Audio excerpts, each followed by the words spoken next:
आतंकवाद का न कोई देश होता है और न कोई धर्म। तो अमेरिका को खुश करने के लिए क्या क्या नहीं करना पड़ रहा हमारी मोदी सरकार को, ये कहना गलत नहीं होगा राजनाथ सिंह के इस बयान को सुनने के बाद। अब देखिए, बीजेपी लगातार ये कहती रही है कि पाकिस्तान आतंकिस्तान है। पाकिस्तान को हम आतंकवाद के नाम से ही जानते हैं, आतंकिस्तान के नाम से ही जानते हैं, मदरशिप ऑफ टेररिज्म है, यानी कि आतंक की मातृभूमि है। उसी पाकिस्तान का जिक्र नहीं किया राजनाथ सिंह ने एससीओ की मीटिंग में जब वो बोल रहे थे। दरअसल किर्गिस्तान में ये शंघाई शिखर सम्मेलन की बैठक चल रही थी, रक्षा मंत्री राजनाथ सिंह मौजूद थे। उन्होंने पहलगाम का जिक्र किया, उन्होंने ऑपरेशन सिंदूर का जिक्र किया, उन्होंने पाकिस्तान का जिक्र नहीं किया। पाकिस्तान का नाम जो है वो एक बार भी उन्होंने नहीं लिया। अब बड़ा सवाल ये खड़ा हो रहा है कि क्या पाकिस्तान को लेकर हमारी पॉलिसी बदल रही है? क्या अमेरिका के दबाव में या अमेरिका को खुश करने के लिए हम पाकिस्तान का नाम लेने से बच रहे हैं? जी हाँ, पाकिस्तान का नाम इसी मोदी सरकार ने कई सम्मेलनों में लिया है, ब्रिक्स में लिया है। मैं आपको बता दूं, ना सिर्फ ब्रिक्स में लिया है बल्कि यूएन में लिया है और ताल ठोक कर लिया है। पाकिस्तान पर आरोप लगाया है कि वो आतंकवादियों को शरण देता है, वो आतंक को बढ़ावा देता है, वो आतंकियों का इस्तेमाल करता है हमारे खिलाफ। लेकिन पहलगाम जैसी इतनी बड़ी घटना, उसका आपने जिक्र कर दिया, जिसे जो अभी हाल ही में हुई थी, जिसको 1 साल ही हुआ है।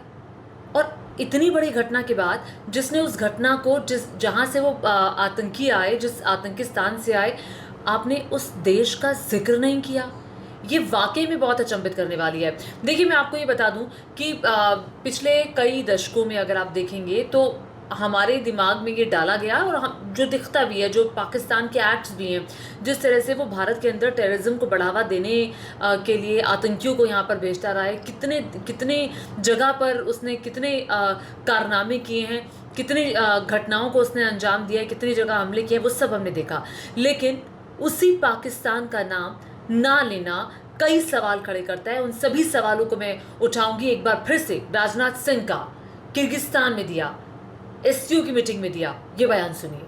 हमें यह नहीं भूलना चाहिए कि आतंकवाद का न कोई देश होता है और न कोई धर्म।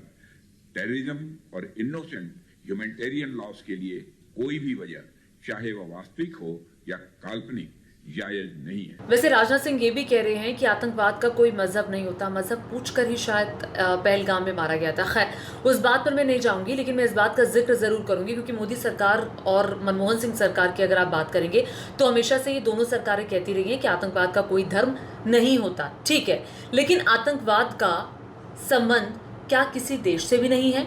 आतंकवाद जो शब्द रहे हैं राजनाथ सिंह के, वो शब्द मैं आपको बता देती हूं। बड़े मंत्री राजनाथ सिंह एससीओ की मीटिंग में कह रहे हैं कि आतंकवाद का ना कोई देश होता है, ना कोई धर्म होता है। आतंकवाद का देश क्या पाकिस्तान नहीं होता है? सीधा सवाल मोदी सरकार से ये है। देखिए, अब सवाल जो मैं कह रही थी ना आपको खड़े होते हैं, वो क्या खड़े होते हैं? और क्यों ना कहा जाए कि क्या ये अमेरिका को खुश करने के लिए दिया गया बयान है? क्योंकि इन दिनों अमेरिका की पाकिस्तान के साथ जो नज़दीकियां हैं वो किसी से छिपी नहीं है। अब देखिए ना, ईरान और इजराइल की जो बात करा रहा है वो पाकिस्तान करा रहा है। जब से डोनाल्ड ट्रंप राष्ट्रपति बने हैं, आसिम मुनीर की, शहबाज शरीफ की कैसे वो तारीफें कर रहे हैं, और ऐसे में भारत जोखिम नहीं लेना चाहता पाकिस्तान का नाम लेकर। क्या ये एक बड़ी वजह है कि अमेरिका को खुश करना चाहता है भारत? नंबर 2, क्या पाकिस्तान को लेकर भारत की पॉलिसी में क्या कोई शिफ्ट आया है? क्या ये बात अब क्लियर नहीं होनी चाहिए? राजनाथ सिंह जी ने क्यों फिर पाकिस्तान का नाम लेने से हिचक की? क्यों सीधे तौर पर, जब वो ब्रिक्स में नाम ले चुके हैं, यूएन में ले चुके हैं, तो एससीओ की मीटिंग में कौन रोक रहा था कि आप पाकिस्तान का नाम ना लें? एक और बात मैं आपको बहुत इंपॉर्टेंट बता देना चाहती हूँ। ये बात दरअसल इंपॉर्टेंट ये है कि क्या यहीं से ही जो मैं जिस शिफ्ट की बात कर रही हूँ, तो क्या एक संदेश है? क्या आप पाकिस्तान को क्लीन चिट दे रहे हैं?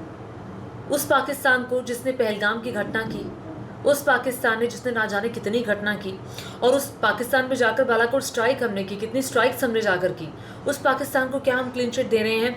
और एक और बड़ा सवाल कि अमेरिका की वजह से क्या ये बदलाव भारत ला रहा है या फिर ये हमारी मजबूरी है, वक्त की ज़रूरत है, इसीलिए अभी हम पाकिस्तान को लेकर चुप हैं, लेकिन पाकिस्तान को लेकर हमारा स्टैंड जो है वो जस का तस है।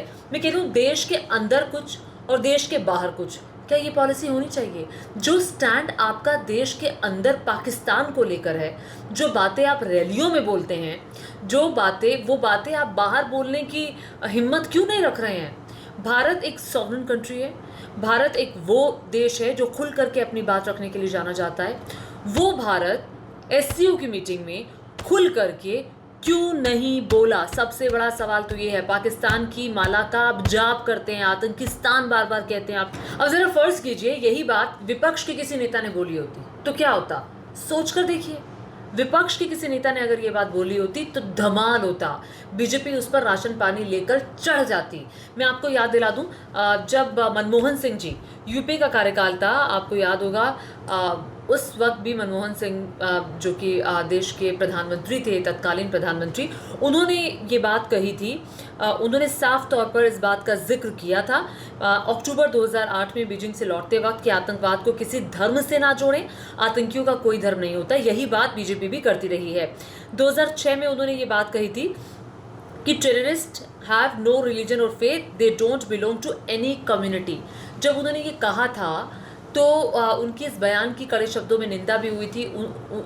तब मनमोहन सिंह को लेकर के, पाकिस्तान की पॉलिसी को लेकर के काफ़ी कुछ बोला गया था। लेकिन अब राजनाथ सिंह ने बोला है, तो क्या उन्हीं की पार्टी उनके इस बयान से किनारा करेगी? क्या उन्हीं की पार्टी सवाल उठाएगी? और क्या ये सरकार का भी यही स्टैंड है जो राजनाथ सिंह जी ने एससीओ की मीटिंग में बोला है? और दूसरी बात मैं आपको ये बता दूं कि अभी हाल ही में जो राम माधव हैं, उनकी तरफ से एक बयान आया था, और ये बयान वो कुछ मीटिंग चल रही थी उस दौरान दिया गया था, और उस बयान में उन्होंने कहा था, राम माधव ने, कि इराक रशिया से तेल लेना हमने बंद कर दिया। अमेरिका ने हमने कहा, हमने देश की ऑपोजिशन की क्रिटिसिज्म झेली, 50% टैरिफ को हमने अग्री कर दिया, फिर 18% टैरिफ को उन्होंने कहा तो हमने उसको भी अग्री कर दिया। इंडिया कहाँ पीछे रहा? जो अमेरिका ने कहा वो हमने किया। सुनिए जरा। We lagged behind. We agreed to stop buying oil from Iran. We agreed to stop buying oil from Russia, facing so much criticism from our Indian opposition. We agreed for 50% tariffs. Agreed means we did not say anything. We maintained our patience.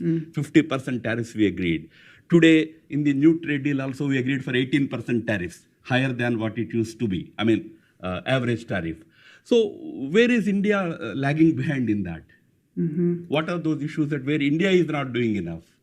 और Donald Trump को खुश करने का हम कोई मौका नहीं छोड़ते हैं, कोई मौका नहीं छोड़ते हैं। आखिर क्यों भारत कनाडा की तरह, मैक्सिको की तरह, इटली की तरह, स्पेन की तरह स्टैंड नहीं ले पा रहा?